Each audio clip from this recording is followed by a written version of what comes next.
Bueno, ¿alguna pregunta antes de arrancar?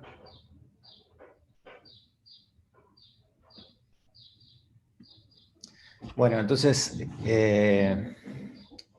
hoy arrancamos con la clase 13 del curso. La clase pasada vieron redes recurrentes, no, perdón, segmentación y detección de objetos. Hoy vamos a concentrarnos en un tema en realidad bastante distinto a todos los anteriores, que es tratar de visualizar qué es lo que están haciendo las redes cuando en problemas de clasificación. Entonces, la idea es entender un poco más en profundidad y ganar intuición sobre los procesos, un segundo, sobre lo que está pasando en la red cuando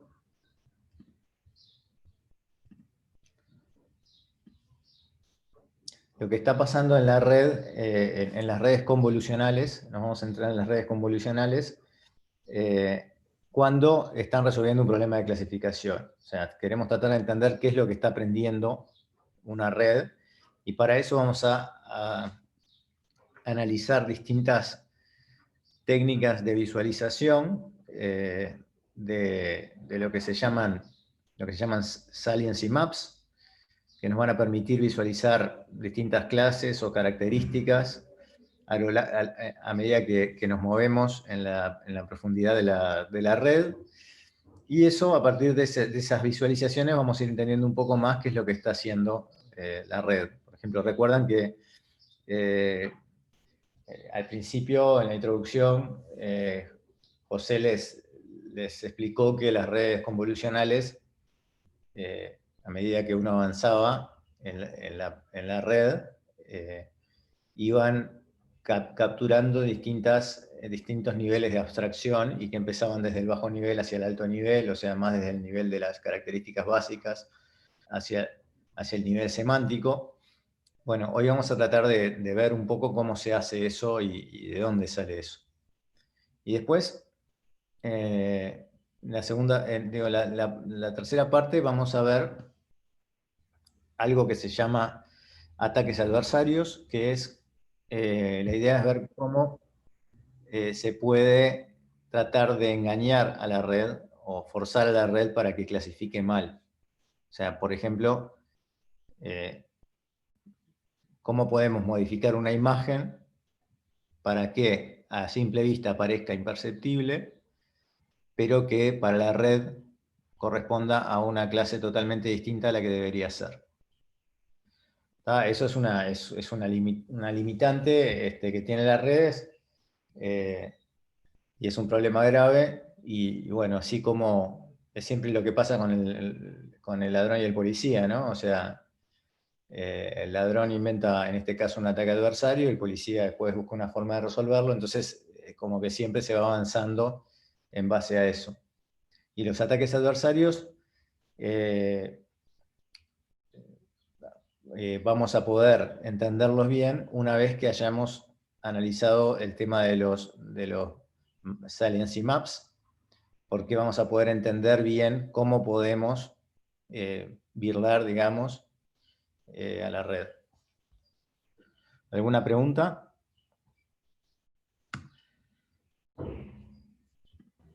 Bueno, bien. Hay un compañero afuera.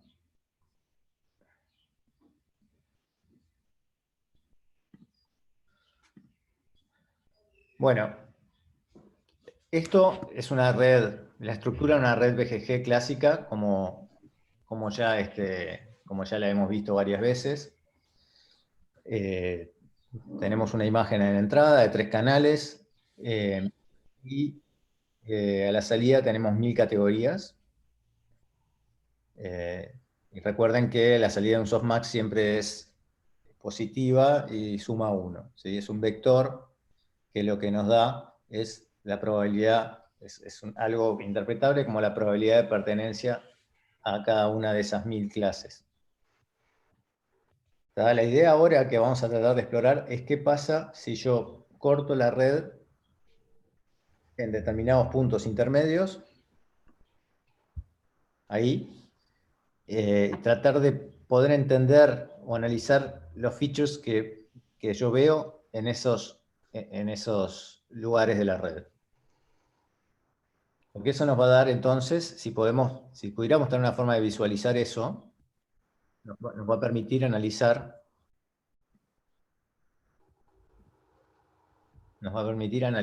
de forma más precisa qué es lo que realmente está usando la red para clasificar, o dicho de otra manera, qué es lo importante o la información significativa en una imagen para la red, mirando lo que sucede a distintos niveles de las etapas de las capas, digamos. Entonces, bueno, vamos a ver cómo podríamos visualizar esto. La primera cosa que podemos hacer es agarrar una red convolucional, ya sea cualquiera de estas que están acá, por ejemplo, AlexNet. Como saben, AlexNet tiene en la primera capa 96 filtros, que son de tamaño 11 por 11 por 3, y nosotros podemos visualizar esos filtros.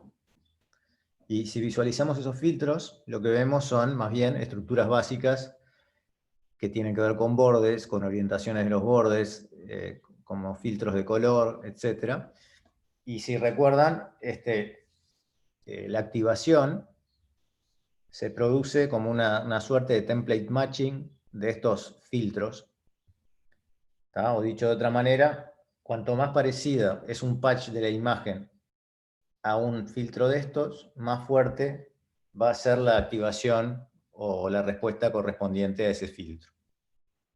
Es como un producto interno o una convolución, o sea, cuanto más parecido es a alguno de esos filtros, más fuerte es la respuesta. Entonces, de ahí yo estoy viendo, o sea, visualizando los filtros, voy a tener una idea de qué es lo que está mirando la red, qué es lo que controla las activaciones en la primera capa.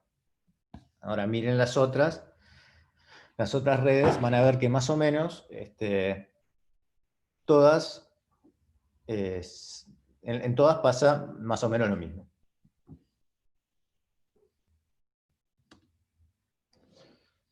Avancemos un poquito, ahora pasamos a la segunda capa y miramos los filtros de esa segunda capa. Nos concentramos, por ejemplo, en AlexNet. AlexNet tiene en la segunda capa 256 filtros de tamaño 5 por 5 por 96. Recuerden que 96, la cantidad de canales, 96, es debido a que la salida de la capa, de la primera capa, entrega 96 filtros. Entonces, bueno, a la derecha tiene el diagrama de AlexNet, en el punto en el que estamos ahí. Y fíjense que ahí tenemos un tema, no podemos aplicar la misma idea que antes, ¿no? Porque ahí se complica bastante la interpretación. En primer lugar, porque tenemos 96 canales. O sea, ya es complicado visualizar algo con 96 canales. En segundo lugar, porque en realidad,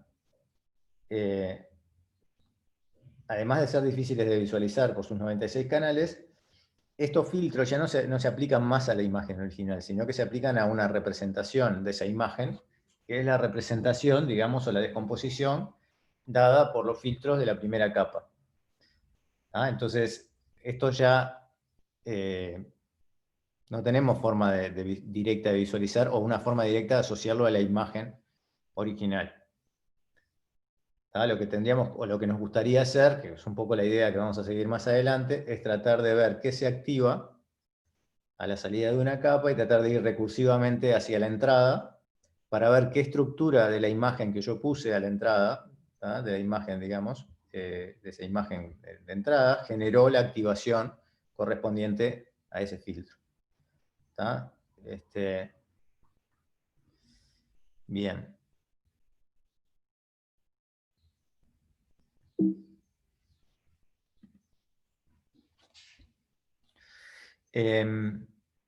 Bueno, podemos repetir lo mismo yéndonos al otro extremo de la red. Ahora nos vamos a la última capa, digamos en realidad la penúltima antes del softmax. Y bueno, seguimos con AlexNet. Recuerden que ahí lo que tenemos son 4096 valores. Tenemos como un vector de 4096 elementos. Y la idea, entonces, va a ser la siguiente. Antes de mostrarles, vamos a tomar una imagen de la base, la vamos a pasar por la red, y al pasarla por la red lo que hacemos es transformar esa imagen o representarla en otro espacio, que sería un espacio de características o vectores de características de la salida. Una imagen entonces queda representada por un vector de dimensión 4096 en ese espacio de características. Y ahora, en vez de buscar las imágenes más parecidas a la imagen directamente en el espacio de las imágenes, digamos, en el espacio original, lo que vamos a hacer es tratar de buscar todas las imágenes que generan características, que generan ese vector de 4096 muestras, parecidos a la imagen en cuestión, a la imagen que yo estoy analizando. Entonces, no sé si está claro. Lo que esperamos que suceda es que haya una cierta noción de cercanía semántica que podamos capturar. Entonces los resultados son estos, ¿no? O sea, en la primera columna tienen un conjunto de... tienen 5 imágenes que clasificamos, y después están los 6 vecinos más cercanos en el espacio de características. O sea, acá me tomo las 6 imágenes tales que, si yo tomo una distancia, una norma 2, en estos vectores, me dan los valores más chicos. Entonces, efectivamente, lo que estamos logrando acá es una cercanía semántica en ese espacio de características, que es el de la última capa oculta. Recuerdan que ustedes hicieron algo parecido para el primer entregable, buscando los K vecinos más cercanos, pero en el espacio de las imágenes originales. ¿Qué les parecen esos resultados comparados con estos de acá?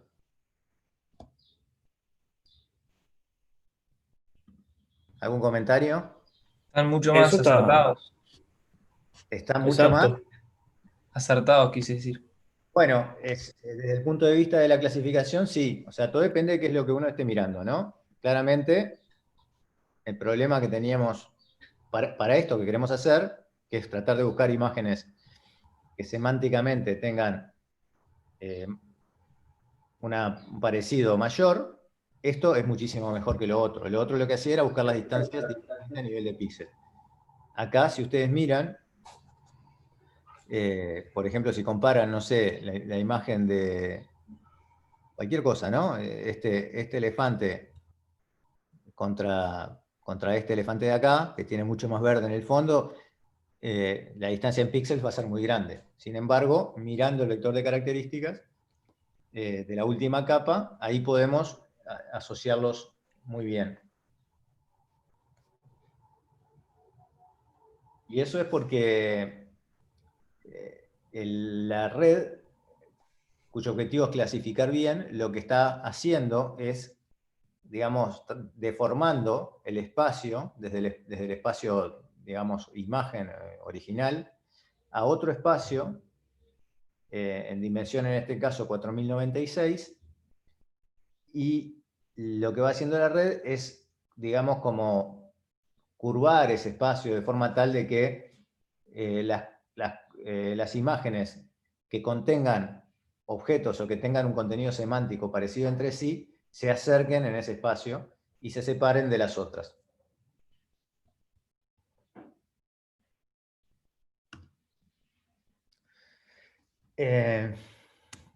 Bueno, ahora, o sea, todo bien con eso porque podemos ver qué pasa en la primera capa y qué pasa en la última capa oculta, ¿no?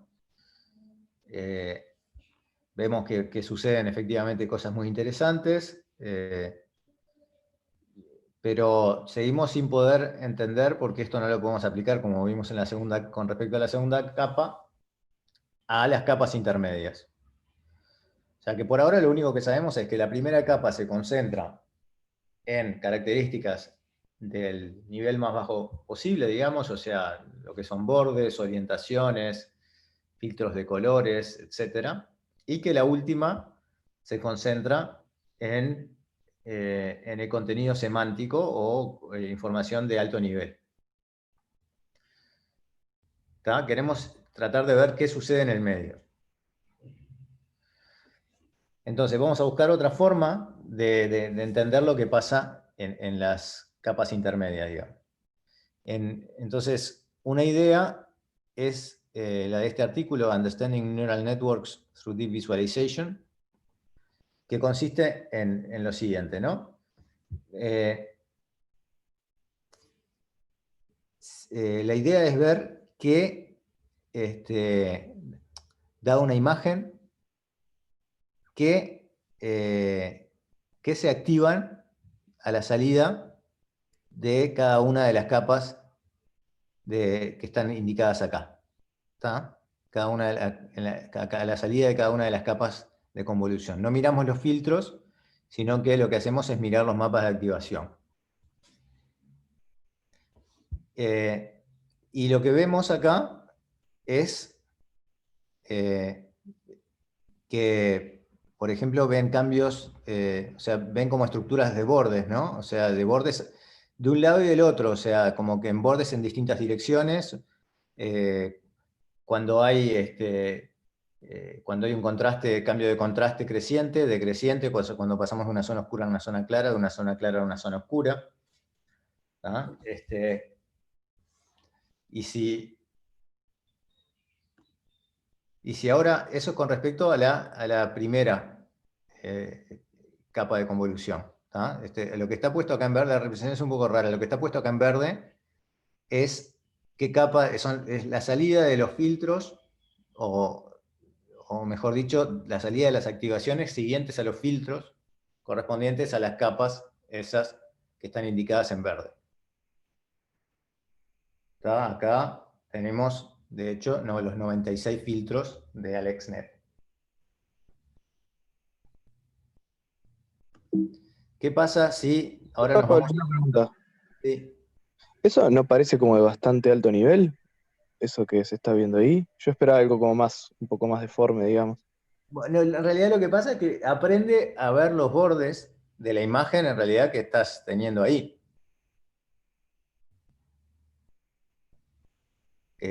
Aprende a ver bordes, masas de colores medio uniformes, todas cosas muy básicas. Está bien que si uno mira acá, reconoce que hay una persona, pero eso Claro, lo eso. reconocemos nosotros, porque nosotros estamos armando, digamos, todo el puzzle. Para la red, esto es un conjunto de píxeles, algunos blancos y listo. O sea, en realidad son los bordes, nada más. Claro, sí. ¿Está claro? Digo, esto se Sí, sí. condice bastante con el tipo de filtros que encontramos, ¿no? En la primera capa. O sea que acá para la primera capa ya teníamos una forma de proceder. El tema es que no podíamos ver bien qué pasaba en las capas más intermedias, digamos. Entonces, si vamos a la...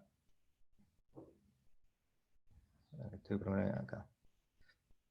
Esto tiene... Bueno, no importa. Estoy teniendo problemas de vuelta con el visualizador. Bueno, no pasa nada. Vamos ahora a la capa 5. Miremos ahora la salida. En la capa 5, o sea, después de las convoluciones, ¿tá? Y después de las funciones de activación, tenemos los mapas de activación en la capa 5, y si miramos, tenemos ahí, hay 256 filtros, por lo tanto 256 mapas de activación. Si se fijan, ahí ya empieza a haber digamos, un aumento en lo que es la jerarquía de abstracción. ¿Tá? Acá, si se fijan, por ejemplo, este filtro que está acá en verde, está respondiendo a la cara, o a la zona que tiene que ver con la piel, digamos, ¿no? Y es más fuerte acá, en esta zona acá de la cara, ¿no? Entonces, bueno, eso es lo que está sucediendo. Esto lo que nos está mostrando es que efectivamente va habiendo un aumento en la abstracción a medida que nos movemos en la profundidad de la red.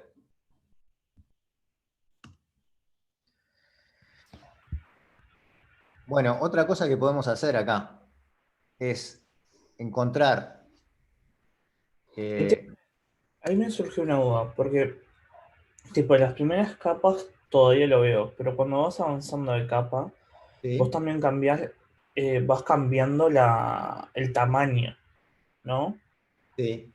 Y además vas tomando poolings, vas tomando máximos, promedios. Entonces, se me dificulta relacionar eso en principio, ¿no? De una capa intermedia con el comienzo. Porque está así, seguramente tenés una correspondencia espacial, ¿no? Más Sí. o menos. Pero después. Es que la correspondencia espacial, más allá del tema de... A ver, porque pensémoslo de esta manera, ¿no? Tenés convoluciones. Las Ujú. convoluciones preservan la estructura espacial. Después tenés determinadas capas que operan no linealmente, por ejemplo, los max pooling. ¿Ah? Pero siguen Sí. teniendo, sigue habiendo una noción espacial. O sea, vos lo que vas cambiando son canales, pero vos vas mirando los distintos filtros, o sea, para distintos canales, ¿no? Y después tenés las ReLU, que lo que hacen es básicamente se quedan con las partes positivas de las imágenes, con lo cual también tenés una cierta noción de localización espacial. No hay linealidad, pero la localización espacial siempre la podés tener. ¿Se entiende? Sí. Lo que vos tenés que hacer es mirar en cada uno de esos filtritos a nivel 2D, digamos. Cuando vos generás varios canales, los generás a partir de un stack de filtros, que vos podés visualizar eso a nivel 2D. Bueno, ¿está claro? Sí. Bueno, podemos hacer otra cosa para tratar de ver qué pasa en las capas intermedias. Y la idea sería ver qué imágenes generan features. A ver, perdón.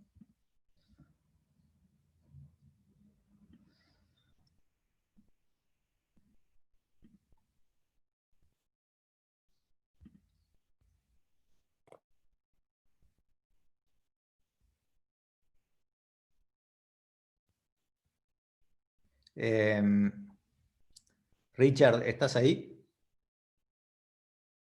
Richard Jiménez. Bueno, está con un problema, quería saber si se le había resuelto. La idea ahora es ver qué imágenes generan features en una capa intermedia que nosotros nos damos, similares entre sí, ¿tá? A las generadas por una imagen dada. O sea, lo mismo que hicimos para la última capa, en definitiva, lo podemos hacer para cualquier capa. O sea, nos paramos en algún lugar de la red, miramos, buscamos las imágenes que generan, nos damos una imagen, por ejemplo, ¿no? Esa imagen tiene un determinado vector de features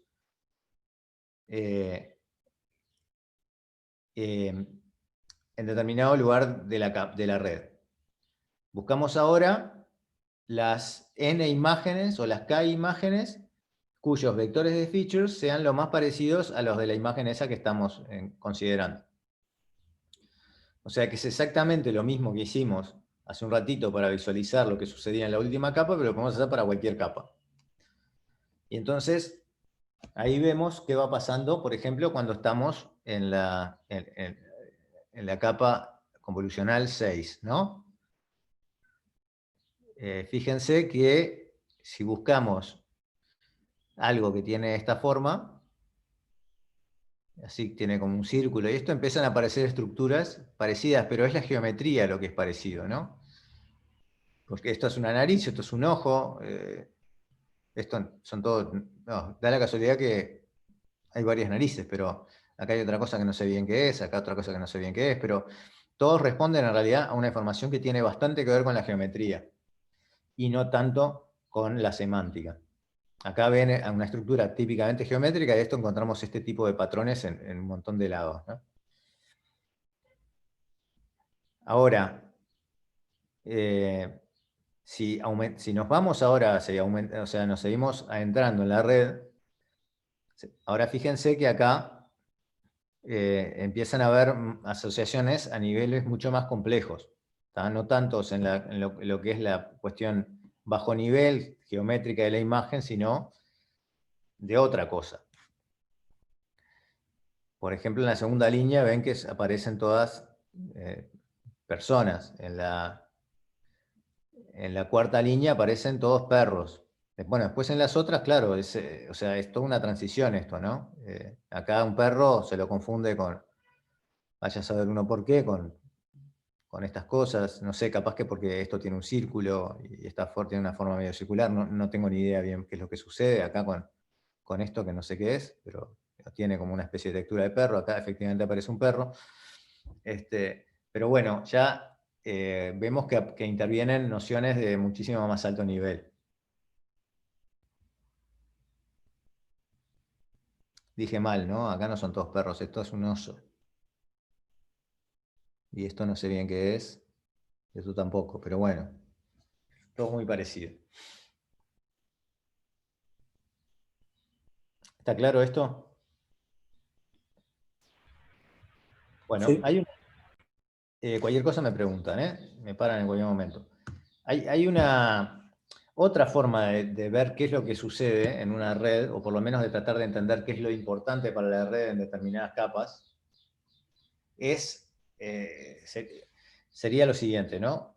En este caso lo vamos a ver tratamos de ver como la importancia global, digamos, de los elementos, de las estructuras en una imagen para la clasificación. O sea, cuánto importa algo de una imagen a los efectos de su clasificación para la red.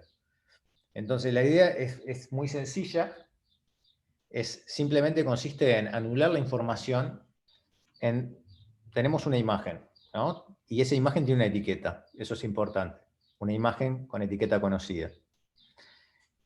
Le anulamos la información en cierta región, ¿tá? Ponemos a gris, el gris es 0, el gris es 0 porque las imágenes están normalizadas, ponemos esto a 0, ¿tá? El gris sería 128, pero el 128 después se normaliza, o sea que sería un 0. Acá no hay información en esta porción de la imagen. Se pasa entonces esta imagen por la red y a la salida de la red, lo que tenemos después del softmax es un vector que tiene tantos elementos como la cantidad de clases y me voy a fijar en la clase verdadera. En este caso, en la clase de este tipo de perro que se llama Pomerania. Y voy a mirar cuánto es ese valor, o sea, cuánto sería lo que nosotros interpretamos como la probabilidad de que la imagen esté clasificada en su clase correcta.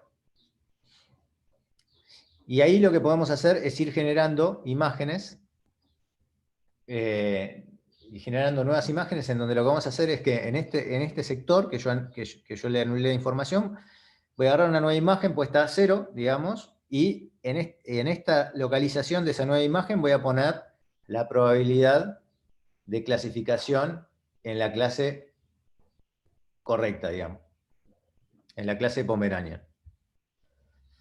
Después voy a mover este cuadradito, lo voy a poner en otro lado, y así voy a recorrer toda la imagen, y voy a ir entonces construyendo una nueva imagen que me va a decir, para ese sector dado, con qué probabilidad se clasificó bien la imagen. ¿Se entiende la idea? Sí. O sea, la idea sería, vas tapando por partes, ves qué probabilidad le da de que la clasifique bien según esa parte, o sea, según esa imagen modificada, y después te da la idea del peso de que te dio tapar ese pedazo de imagen o no, ¿no? Sí, exactamente. Ah, ¿qué pasó acá?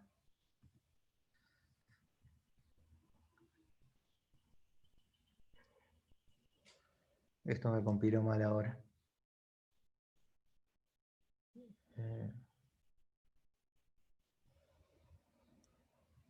A ver, déjenme ver. Vamos a ver si puedo buscar una versión del año pasado. A ver si podemos ver eso porque es interesante. Pero ahí tengo una duda, ¿no? Sí. Porque ponele que la imagen lo que está detectando, ¿no? Sí. Más bien es el contexto de la imagen, ¿no? Más que las características del animal. Sí. Entonces ahí, de repente, si voy haciendo una oclusión por los tipo, ¿cómo decirte? Por tipo moviendo el cuadrado, no voy a verificar eso, ¿no? En ese caso. Bueno, ahora vas a ver lo que sucede. En realidad sí lo Ok. podemos verificar, porque fíjate que, básicamente, ¿qué es lo que qué es lo que esperamos que suceda? Si yo tapé un pedacito que no tiene información relevante, ¿qué debería pasar? Que sí, Y igual. clasifica igual. Debería poder clasificarlo bien, ¿no? O sea que tendríamos algo parecido, algo cercano a 1. Ujú. Si tapé algo relevante, cuanto más relevante es, mayores son las chances de que se equivoque en clasificar. Entonces, más cercano a 0 es el valor de la probabilidad de la probabilidad de asignación a la clase verdadera, digamos. Entonces, efectivamente, eso es lo que sucede. Fíjense, cuando tapamos la cara, bueno, ahí fíjense que tenemos los valores más bajos de probabilidad de asignación a la clase verdadera. En el caso de la rueda, también en la rueda de autos la clase, acá lo ven claramente, un perro afgano, acá lo ven. Entonces, bueno, es una idea muy sencilla y muy astuta, pero ¿cuál es el defecto de esto? O la limitación de esto, ¿qué les parece? O sea, no es muy, no se presta muy bien para un análisis porque tenemos que conocer la clase de la imagen. No nos permitiría ver qué está mirando una red ante una imagen nueva que yo estoy tratando de clasificar y cuya etiqueta no conozco. Entonces vamos a tratar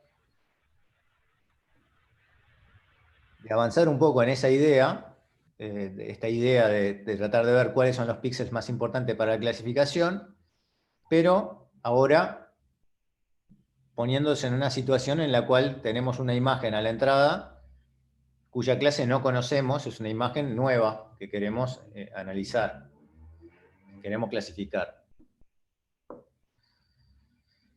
Entonces, lo que vamos a hacer es lo siguiente. Tenemos esa imagen, una imagen dada x0, que produce un vector de scores f de x0.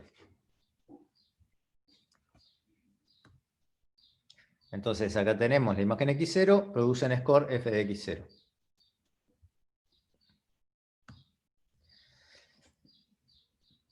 O sea, sabiendo que las redes que tenemos son diferenciables con respecto a la imagen, son referenciables con respecto a los pesos y con respecto a la imagen, en realidad en casi todo punto, pero podemos considerar que son diferenciables a los efectos estos, a los efectos prácticos.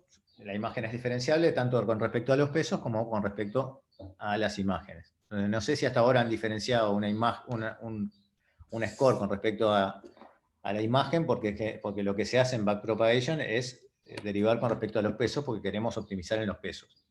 Ahora lo que vamos a hacer es derivar o diferenciar el score con respecto a la imagen. ¿Tá? En backpropagation típica, ustedes para entrenar una red lo que hacen es, buscan el gradiente, se busca el gradiente de la función de costo, que además es una función del score, con respecto a los pesos. Ahora lo que vamos a hacer es que en vez de mirar la función de costo y mirar los pesos, lo que hacemos es mirar el score y mirar la variable imagen, la variable X.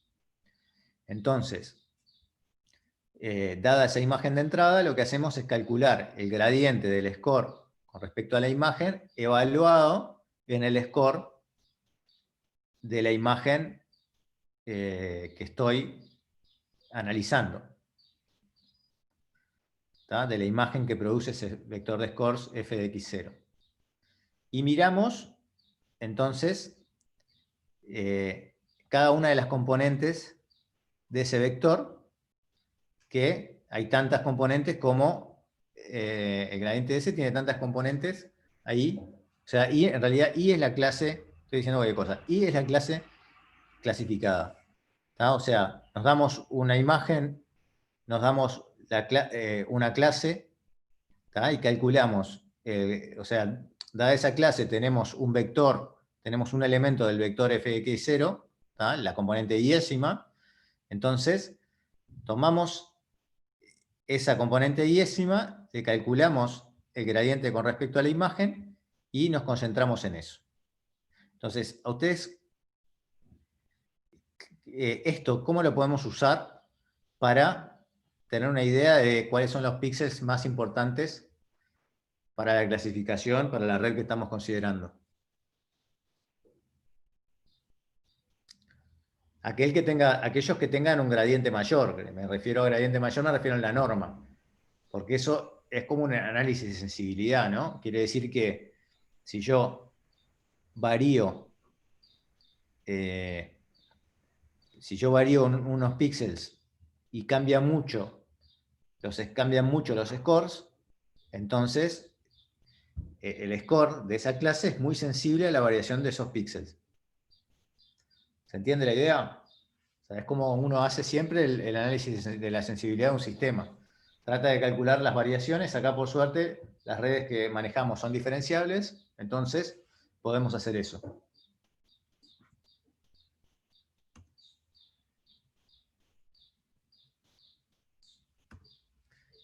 Bien.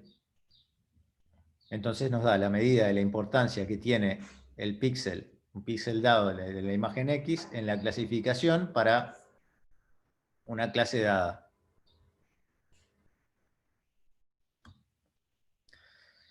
Entonces, con esta técnica, podemos mirar las partes que la red considera importante para clasificar, las regiones de la imagen que la red, en las cuales la red se está focalizando para realizar la clasificación. Y si se fijan, es bastante asombroso el parecido que tiene esto con respecto a lo que sería nuestra activación visual de la imagen para clasificarla. ¿Ah? Los resultados realmente tienen mucho sentido.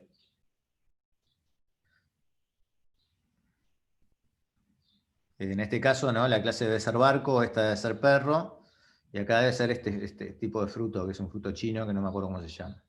Bueno, creo que es chino. Acá hay otros ejemplos. Ven que se logra focalizar bien en las estructuras que nos interesan. ¿Alguna pregunta? ¿Algún comentario? No, Pablo, solo Sí. que me quedó, digo, en esta forma de mirar la importancia de los píxeles, digamos, sobre Sí. la clasificación final, igual hay que saber la clase, ¿no? Tiene que estar etiquetado, o sea, porque por lo que entendí veías solo la salida del gradiente en el iésimo, en la clase iésima, digamos, ¿no? Claro, pero eso lo podés hacer para cualquier clase. Claro, pero tenés que tener la información de antemano, digamos, porque tenés que saber dónde mirar. Bueno, sí, o sea, pero acá lo estamos viendo nosotros sin saber en realidad. Esto era una imagen dada. A nosotros nos dan esta imagen de un mono.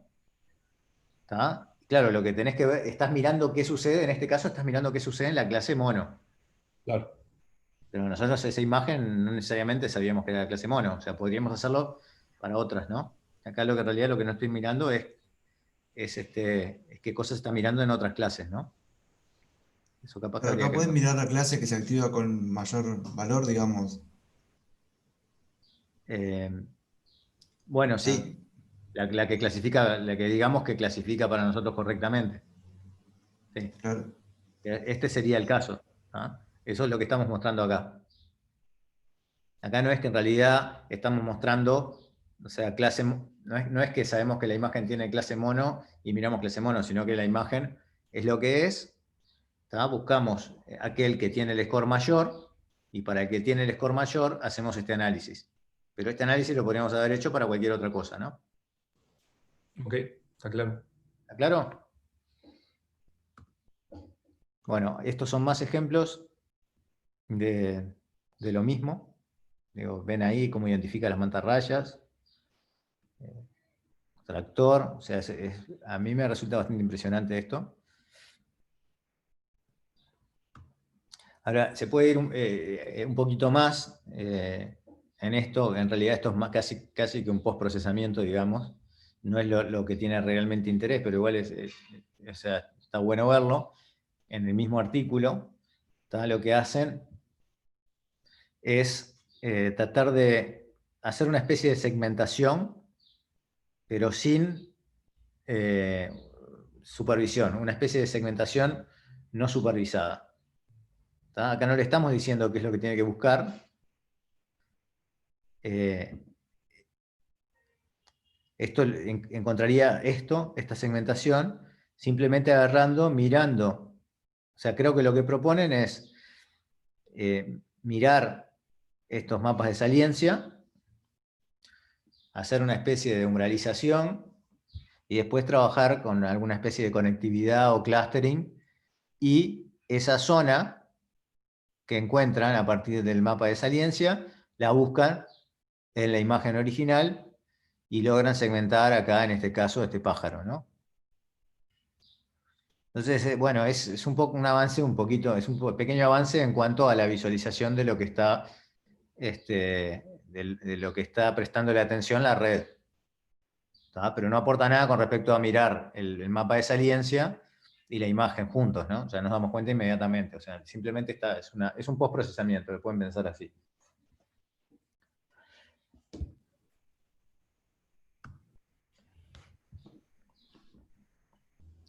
Bueno, esto que hicimos en realidad, que acabamos de hacer de vuelta, estamos repitiendo la misma idea, ¿no? Esto que acabamos de hacer para la última capa, con respecto al score, en realidad lo podemos hacer perfectamente para cualquier capa intermedia que nosotros no queramos analizar.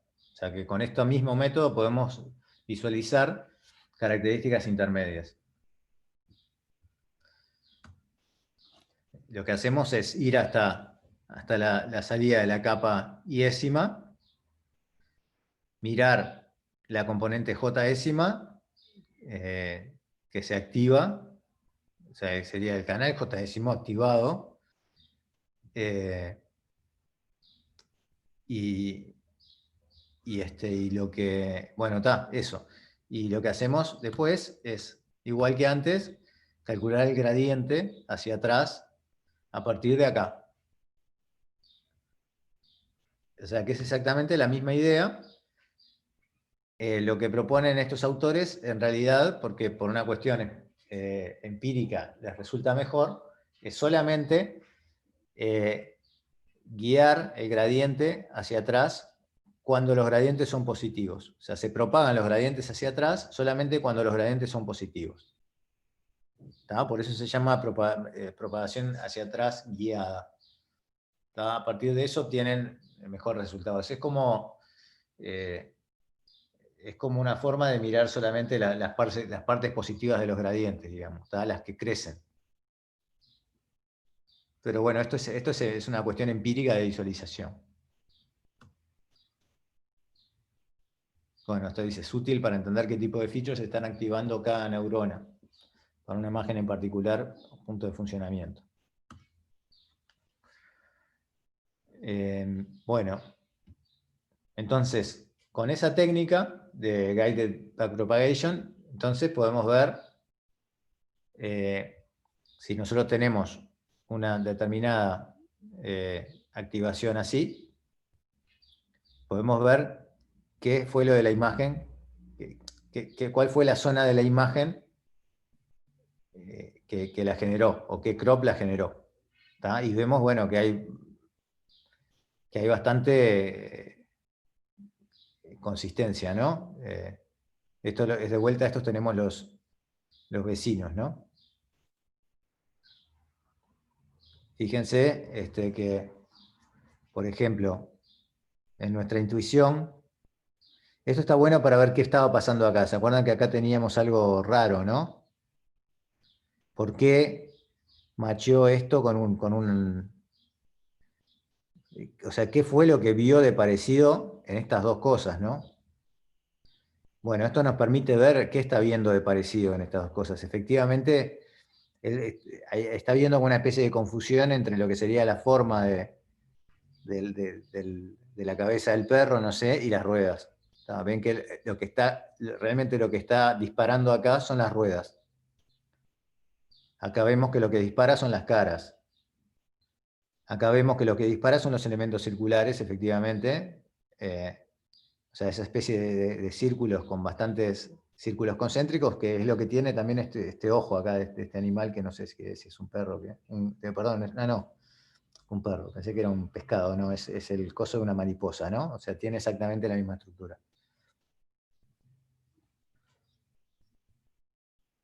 Bueno, sombrero, el sombrero, ¿no? El sombrero acá, bueno, esto acá no es tan fácil de asociar, pero esto acá, este tintero, lo ve un poco como si fuese un sombrero también. Entonces todo esto, bueno, más allá de ser entretenido, o sea, nos está permitiendo ganar un poco más de intuición de qué es lo que hacen las redes, ¿no? Si recuerdan, una de las críticas grandes a las redes neuronales es justamente el hecho de que son caja negra, digamos. Bueno, o sea, esa es una crítica que existe desde hace tiempo, pero en realidad se ha ido mejorando en lo que es entendimiento de las redes, ¿no? En base a teoría y en base a pequeños diseños experimentales como estos. Bueno, vamos a ver ahora otra forma de visualización, que va a consistir en tratar de hacer algo que sería como, el juego sería algo así como decir, bueno, dada una clase, encontrame la imagen ideal que representa esa clase. O sea, en el sentido de vamos a encontrar la imagen, tratemos de encontrar la imagen que haría que el score de una determinada clase sea máximo. ¿Ah? Me doy la clase C, trato de encontrar cuál sería la imagen que le generaría el score más alto posible. ¿Ah? En cierta forma sería la clase, sería la imagen más fácil de clasificar, o la imagen para clasificar en la clase C con la menor incertidumbre posible. Entonces, para hacer eso, lo que hacemos es maximizar entonces el score, sobre todas las imágenes, maximizar el score correspondiente a la clase C. O sea, pueden no mirar esto si quieren. Esto simplemente lo estamos agregando para tener algo un poco más interpretable, porque esto lo que hace es agregar una regularización de norma 2, que ustedes ya saben cuáles son los efectos, ¿no? Lo que habrán notado acá es que el signo acá es de menos y no de más. O sea, el lambda es un parámetro positivo. Y esto es porque en realidad lo que estamos haciendo nosotros habitualmente es minimizar la cantidad esta, o sea, de un término de ajuste que nos damos, y la regularización acá lo que estamos haciendo es maximizar. Entonces estamos haciendo lo que se dice un ascenso por el gradiente, y para eso lo que necesitamos es tratar de contrarrestar entonces la maximización, porque yo quiero que esto sea lo más regular posible. O sea, quiero que esto sea lo más chico posible. Para que sea lo más chico posible tengo que poner un menos. ¿Qué les parece, antes de pasar a ver las imágenes de lo que se genera así, qué tipo de imagen les parece a ustedes con que nos vamos a encontrar? Me imagino cosas poco naturales, digamos. Exactamente, ¿no? Porque uno podría pensar, bueno, capaz que esto no se encuentra en una imagen natural, ojalá pudiéramos hacer eso, ¿no? Eso no lo podemos hacer. Porque la red no sabe lo que es una imagen natural, no tiene la menor idea. Esto va a tratar de encontrar las características de una imagen, vamos a tratar de ver características de una imagen que en un conjunto logran que las clasifique idealmente en una clase.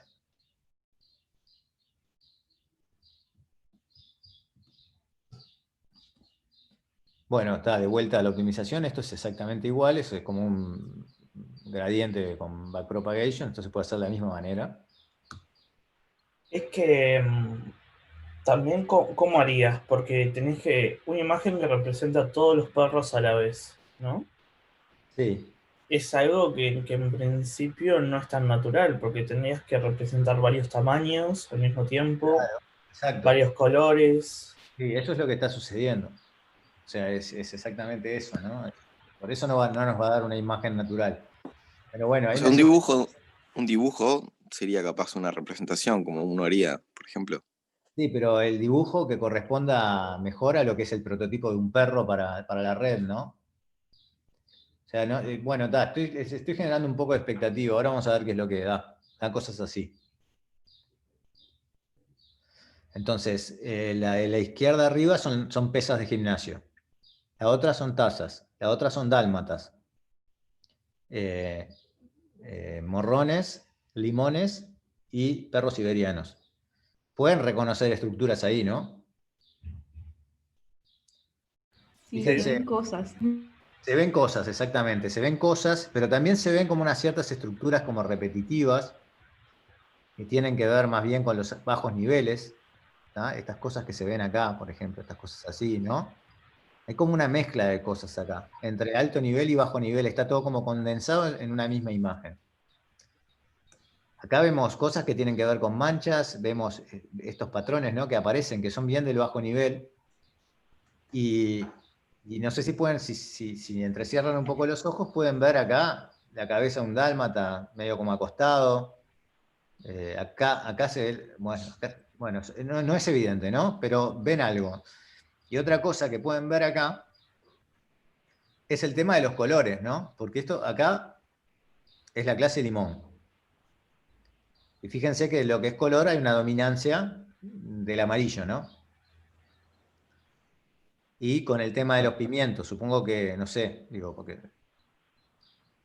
habría más verdes, no sé, pero digo, vemos como un tono verdoso, también vemos otros tonos, un poco más rojizos. ¿Entiende Sí. entonces lo que vemos? Sí. Tengo una. Pero, Esto se hace, como decías vos, con una optimización tipo backpropagation, me imagino que fijando los pesos y optimizando la entrada, ¿no? Exactamente, sí, la red tiene que estar entrenada. Ahí va. Entonces, y asumo que no es un problema convexo tampoco, entonces me imagino que va a dar múltiples posibles soluciones. Claro, totalmente, en realidad esto está hecho a partir de una cierta inicialización al azar, pero podríamos hacer, si inicializáramos la imagen, ¿no? Acá el problema de optimización es en la imagen. Si inicializamos la imagen, gracias Nacho, porque está bueno el comentario, si inicializamos la imagen con otra semilla, vamos a encontrar otra cosa. Gracias. Vamos a encontrar otra cosa, pero va a haber igual alguna cosa en común. ¿Tá? De hecho, ahora vamos a ver alguna otra forma de hacer la visualización, en donde vamos a usar distintas semillas para la imagen y vamos a ver que da cosas distintas, pero que tienen el mismo espíritu. Digamos. Pero una consulta. Acá, digamos, esas imágenes las generamos ¿de qué manera? Es lo que no logré entender al final. Vos te das es maximizando esta cantidad. Vos te das una imagen, digamos una semilla. Por ejemplo, una imagen generada al azar. Y lo que haces es que te vas moviendo en la dirección del gradiente, o sea, porque vas de forma ascendente al gradiente de esto. Si querés, olvídate de esto, que es un término de regularización. Esto está hecho para que la imagen, digo, no oscile demasiado, no varíe demasiado para que nosotros podamos ver algo, ¿no? Pero vos lo que estás haciendo es, querés encontrar la imagen, entre todo el universo posible de imágenes, que te haga máximo el score de una clase dada. ¿Se entendió? Sí, pero me llama la atención cómo no logra llegar a algo que nosotros logremos. O sea, si yo, mi duda, ahora mi otra duda sería, yo le pongo esa imagen que generó y una imagen de algo real de esa clase, ¿cuál daría mejor score? Esta es la que da mejor score. ¿Esta da mejor score realmente? Da mejor score que todo. O sea, no hay manera de que llegue a una, digamos, ¿A una imagen natural? o más parecido, digamos. No. Es lo que no me cierra. No, no, y no. No. O sea, Debe estar buenísimo arrancar con una imagen natural que nosotros pensamos que es el estereotipo de la clase y que haga el descenso por gradiente a ver qué llega. ver cómo la deforma, sí. Y ver Claro, ponele, le mando un dibujo de un limón, ponele, ¿entendés? Sí. Algo bien sencillo y a ver a dónde llega. Claro, sí. Sí, no sé si hay cosas de esas en el... Seguramente haya alguna cosa de esas en el artículo.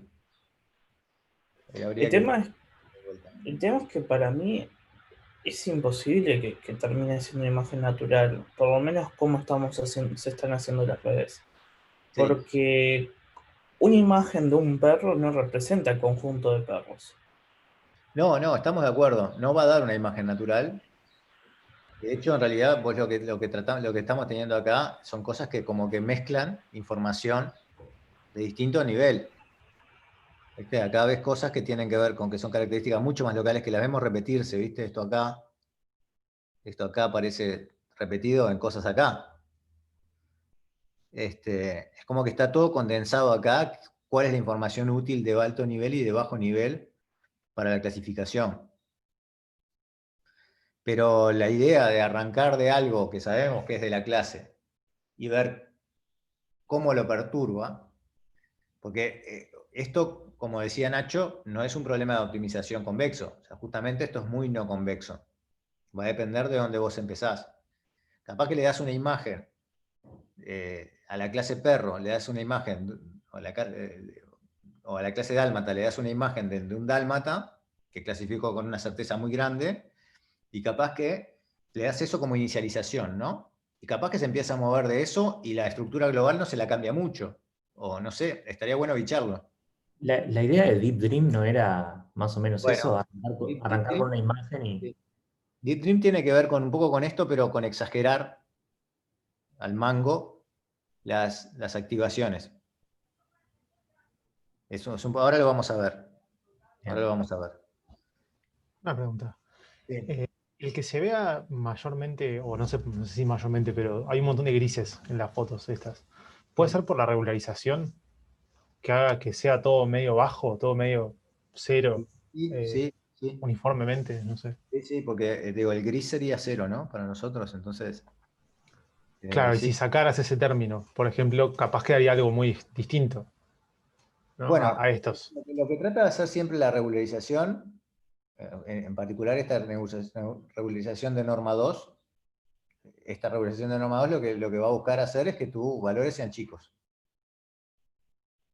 Esto después se normaliza, o sea, que tus valores sean cero, pero esto viste que nosotros siempre trabajamos con valores normalizados, ¿no? Después eso lo volvés a reescalar. Entonces, bueno, eso sí te da grises. Me olvidé lo que... ¿qué pasaría si no usas esa regularización? Bueno, no sé decirte, habría que probar con otras técnicas de regularización, con otras, no sé, por ejemplo, el gradiente de la norma 1 del gradiente o cosas así, a ver qué sucede. Pero bueno, es una elección esa, ¿no? Es casi que anecdótico qué tipo de regularización usás. Ahora vamos a ver otra cosa en donde justamente tiene que ver con la elección de la regularización. ahora vamos a pasar a eso. Acá ven otros ejemplos. Estoy Pablo, a tratando mí de... me quedó una duda. Sí. Yo no entiendo mucho cómo es el algoritmo. Entiendo cómo la generás desde un punto de vista matemático, que es esa maximización, pero vos cómo haces con la red. ¿La tenés que pasar como de atrás, digo, de atrás para adelante? ¿Una cosa así? Tu red ya está entrenada. Sí. Al estar entrenada ya tiene los pesos establecidos. Ujú. Por lo tanto, vos podés considerar a tu red como una función de la variable imagen. Sí. Entonces, haces lo mismo que hacíamos con el backpropagation, pero en realidad, en vez de hacer una reducción del gradiente, en realidad en vez de moverte en la dirección opuesta al gradiente, te moves en la dirección del gradiente. O sea, y vas ascendiendo, porque vos querés Ahí va. maximizar ese score. Ahí va, está bien. Pero Pero, se implementa de la misma manera, no tiene ningún misterio. claro, pero igual, desde un punto de vista de programación, vos tendrías que agarrar y reconstruir todo para que vaya en el otro sentido, ¿no? A ver, Perdón, ¿puedo? sí, sí. Vos pensás que la salida es función de dos cosas, los pesos de la red y la variable imagen, la entrada. Ujú. De hecho, si hiciste los obligatorios de backpropagation, en varios pasos tenés que derivar respecto a la entrada, a las Sí, sí. capas. Y bueno, hace lo mismo con la primera capa y te va a dar un gradiente en función de la entrada y subís por ahí. Claro, sí entiendo. Exacto. Está bien. ¿Estamos? Sí, sí, creo que... Bueno, en este trabajo que estamos viendo ahora acá, la idea es similar.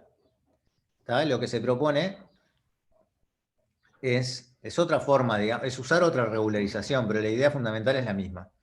Acá el ascenso por gradiente, acá en vez de hacer una regularización mediante una suma, ¿no? de un costo, lo que se hace es, se hace un paso de ascenso de gradiente, que es lo que tienen acá adentro, y se aplica una regularización a la imagen obtenida, ¿no? Recuerden que acá siempre son imágenes lo que yo voy generando en estas iteraciones. Entonces, genero una imagen, le aplico una regularización, y esa es la nueva imagen que voy a usar para la iteración siguiente.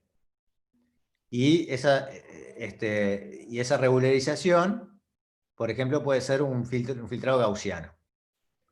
¿Tá? Y eso genera este tipo de imágenes, que es simple, esto es casi como un chiveo, ¿no? Simplemente es como decir, bueno, cambio por otra cosa. Las imágenes que son un poco más lindas, digamos, o más cerca de lo que nosotros entendemos por la clase. Y si se fijan, bueno, acá está un poco lo que preguntaba Nacho hoy. Hay 4 imágenes distintas porque fueron imágenes generadas a partir de 4 semillas distintas. ¿Está bien? Que más o menos son el mismo tipo de imagen, ¿no?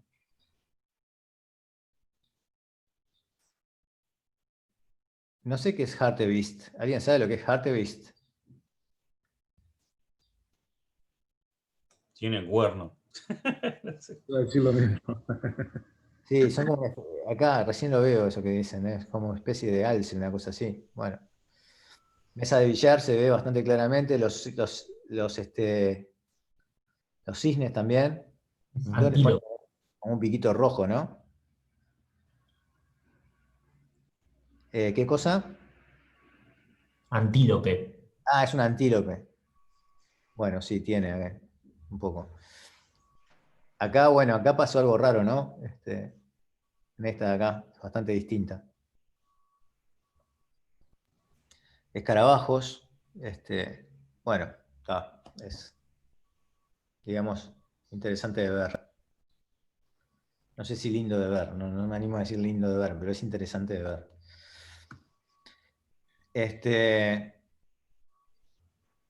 Bueno, de vuelta, lo mismo, podemos hacerlo para visualizar features. en vez de maximizar el score de una clase, lo que hacemos es maximizar un cierto mapa de activación. Y esto es exactamente igual y nos permitiría ver lo que va sucediendo a medida que avanzamos en la red. Y de vuelta, seguimos viendo siempre más o menos la misma idea, ¿tá? Que a medida que avanzamos en la red, se activan estructuras cada vez más complejas. Acá hay como especie de arañas, no sé, digo, acá abajo lo que tenemos son más bien bordes, estructuras así medio como de cuadriculadas. Bueno, en fin, es un poco eso, esa es la idea. Vamos a parar acá 5 minutos, que tengo que hacer alguna cosita, o mejor, nos encontramos a las 10, son 9:43, ¿está? Ok. No, bueno, no, perdón, dije cualquier cosa, 10 menos 10. 10 menos 10 retomamos. Voy a pausar, hágame acordar que retome. Ok.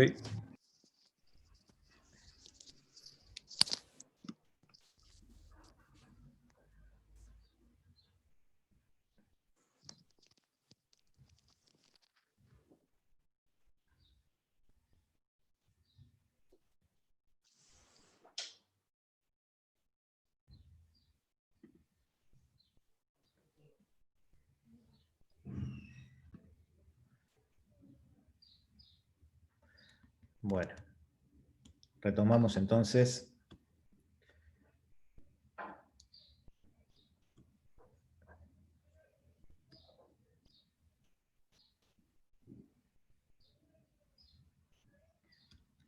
Vamos acá.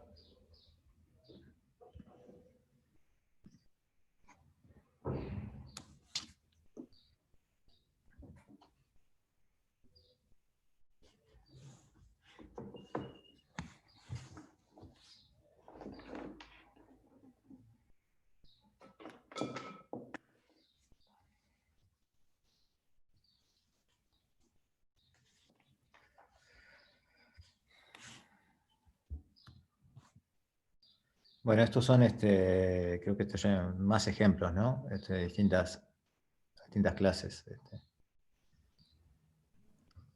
Disculpa, Pablo, no se ven las diapositivas. No están viendo, porque no estoy compartiendo. Buen punto.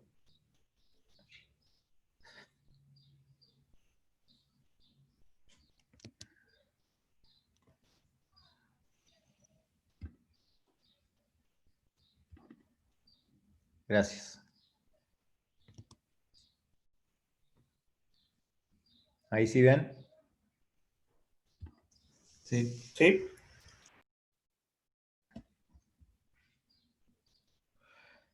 Bueno, hay otra técnica, hay otra posibilidad que podemos hacer, bastante distinta, que no voy a decir mucho porque en realidad esto está muy vinculado a un tema que vamos a ver después, que son los modelos generativos, y en particular un tipo de modelo generativo que son los autoencoders. Pero uno puede tratar de visualizar, en vez de por optimización de las activaciones, por una optimización en un cierto espacio latente. Entonces la idea sería la siguiente. Imagínense que tenemos determinadas features de un problema, o sea, determinadas features asociadas a una determinada clase, ¿sí? Por ejemplo, tomamos la red convolución, la features, la capa fully connected 6, ¿tá? Y imagínense que tenemos una red que puede generar a partir de una imagen, perdón, a partir de un feature, la imagen. ¿Tá? O sea, esto parece no muy sencillo de hacer, pero este tipo de cosas se pueden hacer. Y a partir de ahí, de esa imagen, que clasifique la imagen. Entonces, si nosotros pudiéramos entrenar esto punta a punta, tendríamos después, quedándonos solo con esta parte, Es como que tenemos dos redes concatenadas acá, una que genera y otra que tiene que ver con lo que estamos visualizando. Entonces, esta de acá, si pudiéramos si podemos entrenar todo junto, y lo que podríamos hacer, entonces, una vez que esto está entrenado, es variar estos códigos de acá, hacer pequeñas variaciones de acá, y en realidad lo que tendríamos pequeñas variaciones que tendrían que ver con imágenes acá que tendrían que corresponder con esta clase. Entonces, es un poco esa la idea. No voy a decir mucho más, vamos a hablar de esto más adelante, pero la idea es tratar de generar un espacio de códigos, por decir de alguna manera, tal que si yo genero perturbaciones en ese espacio de códigos, respetando la clase a la que tiene que pertenecer un código, o estar asignada a un código, podría generar nuevas imágenes de la clase sin que esas imágenes existan. ¿Tá? Y lo que habrán visto, por ejemplo, creo que se llama Deepface, o no me acuerdo si es Deepface, el nombre ya deben haber visto por ahí, esas caras inventadas que en realidad no existen y uno las mira y realmente parecen una persona, ¿no? Hay una base que se llama Celeb.A, que es una base de celebridades, de gente, actores de cine, etc. Y a partir de esa base se pueden generar imágenes de personas que parecen actores de cine, por ejemplo. Uno la mira y dice, esto parece un actor de cine, pero en realidad no, es una imagen inventada. Entonces, bueno, esos son los modelos generativos, y vamos a ver eso más adelante, pero una forma posible de visualizar es armar esta especie de estructura que tiene que ver con los modelos generativos. Y haciendo eso, podemos generar cosas de este estilo, ¿no? O sea, todas estas son imágenes que no existen, pero fíjense que, o sea, por ejemplo acá la del celular lo ven que no logra inventar. O sea, si empiezan a mirar en detalle, hay muchas cosas que uno las mira globalmente y tiene sentido, pero como que son bastante raras, ¿no?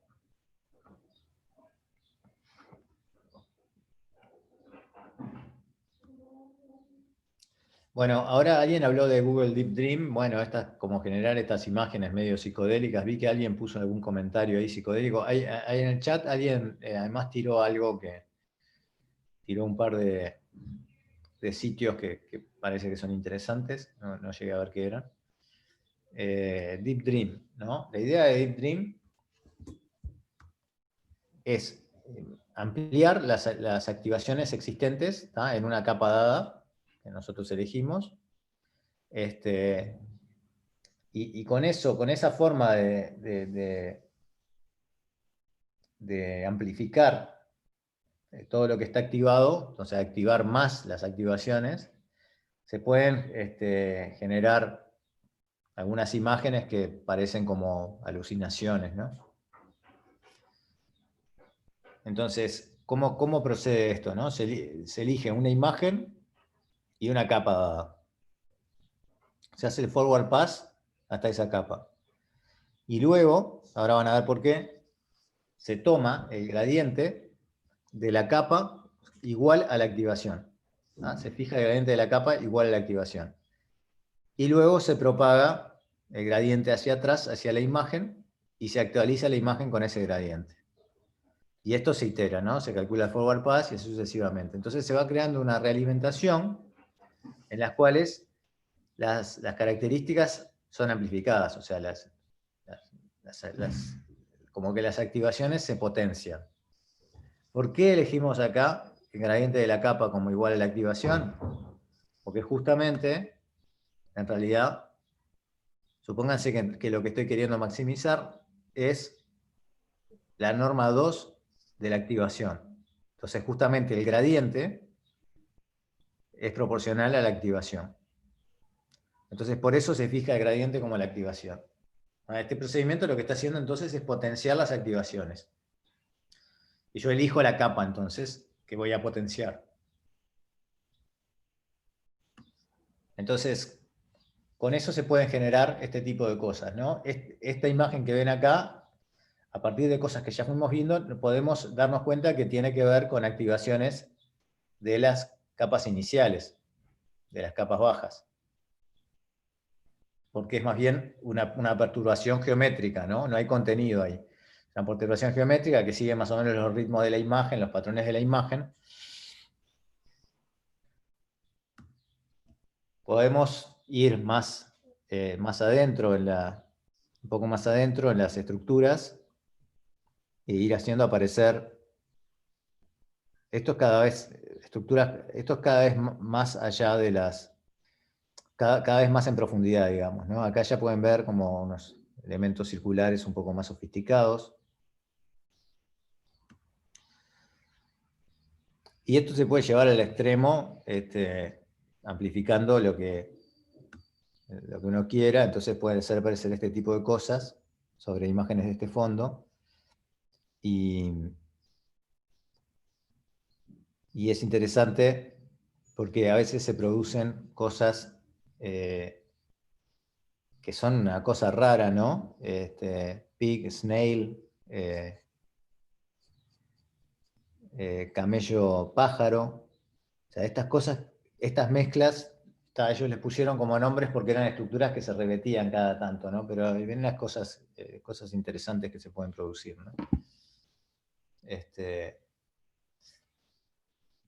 Bueno, bien, esto también es un chiveo, ¿no? Pero que tiene que ver con entender también lo que está sucediendo. Otra opción, otro camino que podemos tomar, es el de reconstruir una imagen copiando características de otra. Entonces, eso es un problema inverso, ¿no? Tenemos una representación en features y queremos reconstruir la imagen original. Usualmente lo que hacemos es al revés, o sea, tenemos la imagen y hacemos un conjunto de transformaciones que nos llevan a los features. Bueno, ahora el tema es, dado features, ¿cómo puedo reconstruir imágenes? Obviamente eso es un problema inverso, mal condicionado, porque a distintas imágenes le pueden corresponder los mismos features. O más o menos, digo, pequeñas variaciones en las imágenes me mapean al mismo feature, o dicho de otra manera, pequeñas variaciones en los features pueden hacer explotar los cambios en las imágenes. Entonces, eso es un problema inverso mal condicionado. Entonces, eso se hace, como todo problema inverso mal condicionado, se pone un término de regularización. ¿Tá? O sea, esto lo que está haciendo es decirme, bueno, entre todas las imágenes posibles, tales que generan características cercanas a las características dadas, me voy a quedar con aquellas que tengan un mínimo en la norma 1 del gradiente, o sea, con las más regulares en ese sentido. Entonces, este tipo de regularización se llama variación total. Entonces, nos concentramos en una capa, ¿tá? Tenemos un vector de características a copiar y reconstruir, phi de x es la de vector de características en una capa dada, y esto se inicializa con ruido. Y bueno, se hace lo mismo, un proceso de minimización por el gradiente, igual que lo hacen usualmente, usando backpropagation. Entonces, este es el tipo de imágenes que se obtienen si nosotros tomamos una imagen, encontramos las características correspondientes, ¿tá? Y después, a partir de esas características, buscamos otras imágenes que tengan las mismas características. Entonces, ¿ves cómo, es como nos genera? Como, o sea, está bien, tenemos imágenes distintas, está el término de regularización que nos ayuda, pero es como todas generar clases, imágenes de equivalentes, digo, como de una clase de equivalencia, ¿no? Esto vendría a ser lo mismo que hiciste al maximizar una clase, solo que una capa antes. Sí. Y para todo ese vector de features. Exacto. Sí. En vez de tipo todos ceros y un 1 en la clase correcta, un paso antes. Es un poco esa idea, exacto.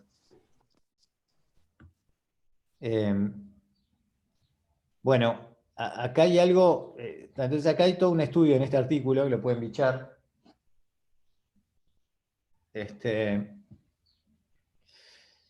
En donde lo que tratamos de ver es cómo se puede reconstruir la imagen a partir del vector de características en distintas capas a medida que nos vamos moviendo en la red. Entonces, si tratamos de reconstruir la imagen a partir de la salida de la capa convolucional 1, obtenemos algo que es, o sea, la entrada es un mono, ¿no? Bueno, tomamos las características a la salida de la primera capa convolucional y tratamos de reconstruir en mono. Bueno, obtenemos algo bastante, digo, algo bien, ¿no? A medida que empezamos a movernos, ¿qué pasa?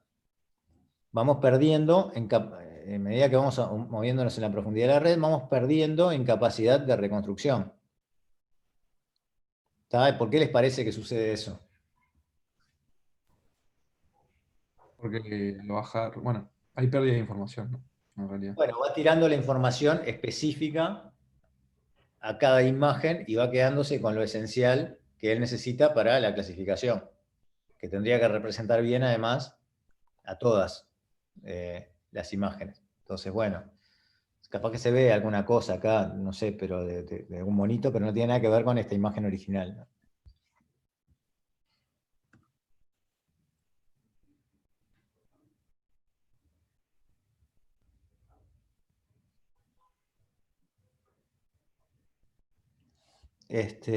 No recuerdo bien qué es lo que...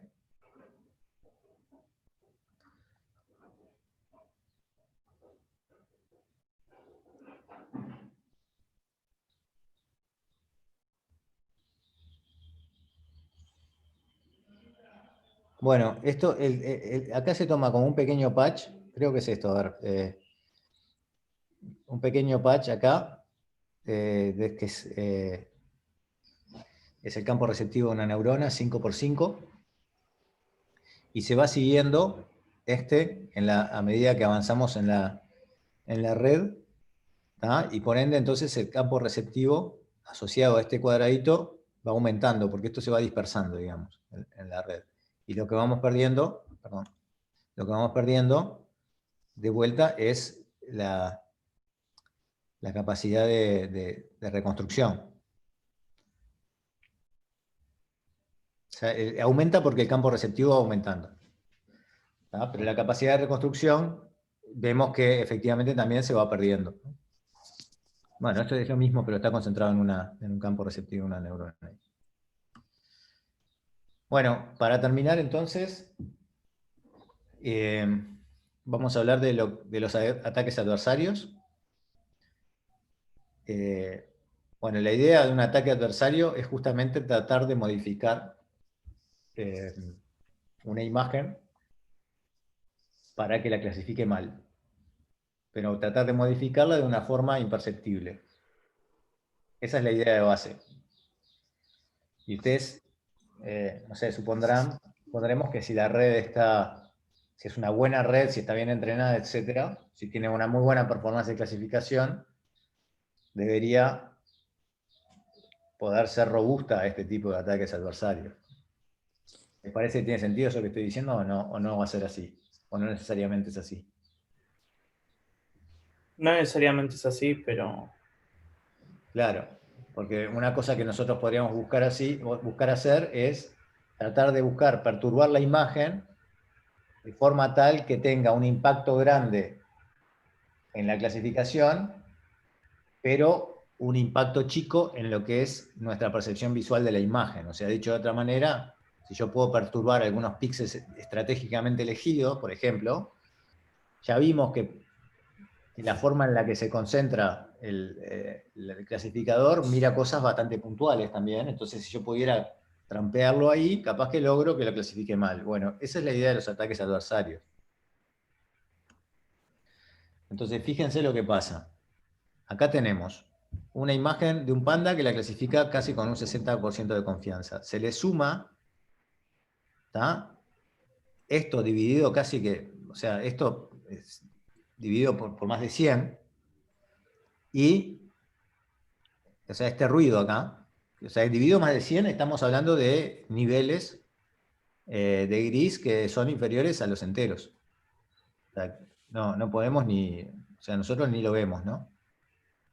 Y fíjense qué pasa. Lo que clasifica como un gibbon es un mono, ¿no? Tipo de mono, me parece, no sé. ¿Alguien me corrige ahí? ¿O me confirma? Y es un Parece tipo que de sí. mono. Bueno, tipo de mono, lo que significa como un tipo de mono casi con un 100% de confianza, ¿no? Esto es bastante asombroso, pero bueno, creo que en virtud de lo que vinimos viendo hasta ahora, se puede llegar a entender que pase una cosa así. Entonces, si nosotros queremos hacer un ataque de adversario a una red, ¿cómo haríamos? Nos damos una imagen X0 y tenemos una medida de discrepancia que consiste en medir cuánto me cuesta clasificar X como Y. Entonces hacemos un desarrollo de Taylor centrado en un punto X0, ¿tá? Para un punto X o para una imagen X, y la clase verdadera, la clase verdadera a la que aparece, a la que corresponde X. Entonces tendríamos esto así: desarrollo de Taylor en X0 cercano a, entonces, como es un desarrollo de primer orden, vale para algo cercano a X, que es lo que nosotros querríamos, ¿no? Entonces, quiero aumentar las chances de que X sea mal clasificado, sujeto a que X menos X0 sea menor que Epsilon, o sea, el entorno donde yo hago el desarrollo. Para hacer eso, lo que tengo que hacer es tratar de maximizar ese costo lo más posible. ¿Tá? Sí, porque de esa manera él no va a elegir la asignación a la clase correcta, va a elegir otra asignación. Entonces, trato de que clasificarlo correctamente tenga el mayor costo posible, en vez de tenerlo el menor posible. Entonces lo que hago, en vez de hacer un descenso por gradiente, hago un ascenso por gradiente, ¿tá? De esta forma. Me muevo un epsilon en la dirección del gradiente evaluado en el punto x0. Y eso simplemente es la idea atrás de esto que estamos viendo acá. Eso que les mostré recién, en realidad, esta imagen de ruido acá,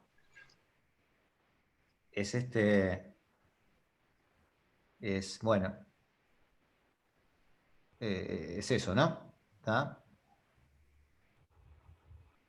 En vez de poner la clase... Bueno, sí, está, eso nomás lo que estoy diciendo. Está, listo. Bueno, esta es la idea. Esto es estos ataques adversarios son fíjense, del 2004 o 2005.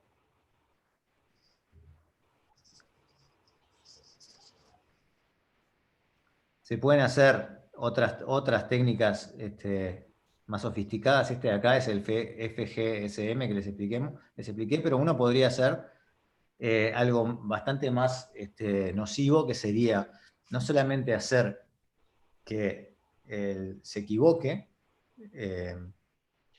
la clasificación, sino que yo podría hacer que se trate de reducir el score en una clase objetivo. O sea, entonces mandarlo para otra clase que yo decida. Entonces puedo dirigir el ataque, puedo tratar de que una persona, por ejemplo, se la confunda por otra.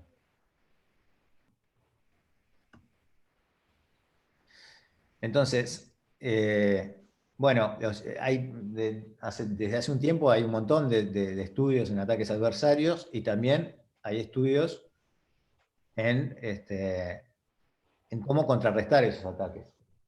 ¿Ah? La idea de los ataques bueno, siempre es más o menos la misma, la idea general de fondo es más o menos la misma.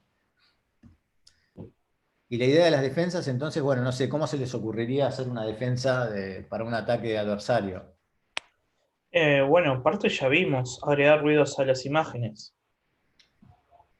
Podrías, exacto, hacer un entrenamiento que robustezca frente al ruido. Eso es una posibilidad. ¿Qué más podríamos hacer?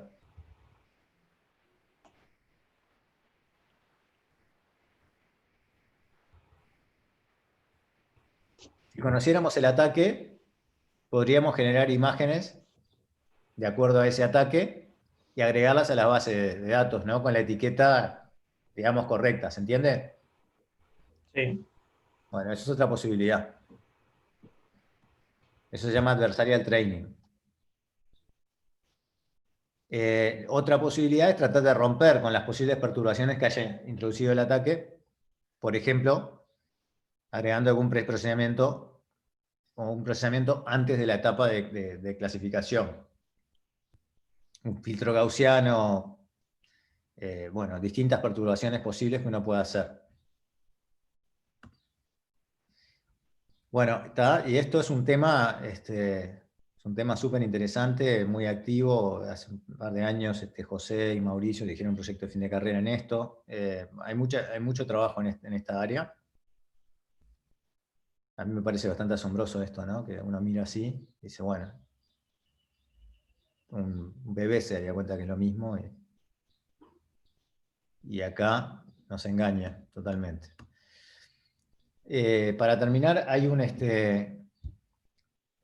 una web acá, que es como una especie es una publicación en línea arbitrada, en donde ustedes pueden probar, variar un poco parámetros para estudiar el tema de la visualización. Esto busca justamente ganar en la interpretación, haciendo el tipo de cosas que hicimos en esta clase. Bueno, con esto terminamos. La clase de hoy era un poco más corta. No sé si tienen alguna pregunta. Algunas de las cosas que vimos hoy las van a tener que implementar para el obligatorio. Por ejemplo, los ataques adversarios. Ustedes van a generar imágenes así que... imágenes adversarias, etc. ¿Preguntas? ¿No? Bueno, entonces el martes se ven con José. Déjenme ver una cosa, nada más.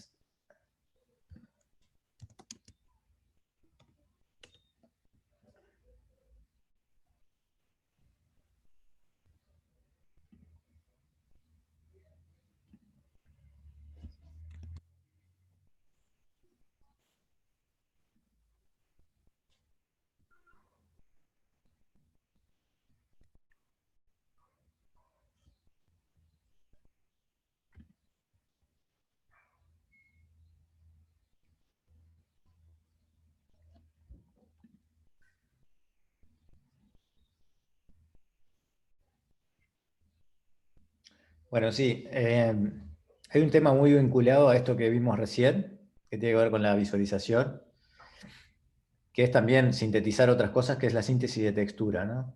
Entonces, la clase que viene van a ver con José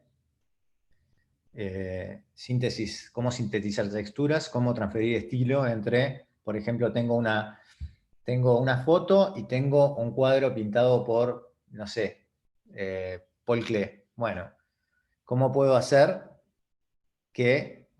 una foto pintada por... Bueno, sí, ¿cómo puedo hacer para transferir el estilo de una pintura de Paul Klee en una foto que yo saqué? Puedo hacer eso con cualquier otro pintor, por ejemplo. Eso se llama transferencia de estilo, y bueno, y van a haber algunos otros problemas inversos en imágenes. Así que bueno, nos vemos el jueves con José, la clase de José. ¿Una pregunta o terminamos por acá? Bueno, hasta luego. Que pasen bien. Chao, Sí, hasta luego. Pablo, Sí. ¿algún comentario de la entrega final, de la presentación? Comentario de la presentación. No, porque había que, viste, en esta clase Dijeron se los temas. hablaba de todos estos temas y además la presentación del trabajo final. Sí. Ya se subió un poco contando, pero está. Sí, veo que están. Por las dos. A ver si está José acá. José, ¿estás por acá? No lo veo, José. Yo lo hablo con él. Digo, si no, no sé si Javier o Gastón. Hola, ¿saben ¿cómo algo? andan? Diego, eso se vio la clase pasada con José. Perdón. Ah, No sé si, pero Falta la clase pasada. no sé si había alguna cosa más para ver, pero me parece que... si querés fíjate bien en la última diapositiva de la clase pasada, José explica bien ahí cómo va a ser. Pero nada, básicamente ahora lo que tenés que hacer es elegir de los artículos que se pusieron ahí, elegir uno que más te guste, y tu trabajo va a ser en base a entender y nada, y vas a tener que dar como una especie de clase de 12 minutos de lo que entendiste de ese artículo, digamos. Bárbaro. Muchas gracias, Gastón. Dale, arriba. Bueno, hasta luego. Chao. Hasta luego. Nos vemos. Gracias a todos. Luego.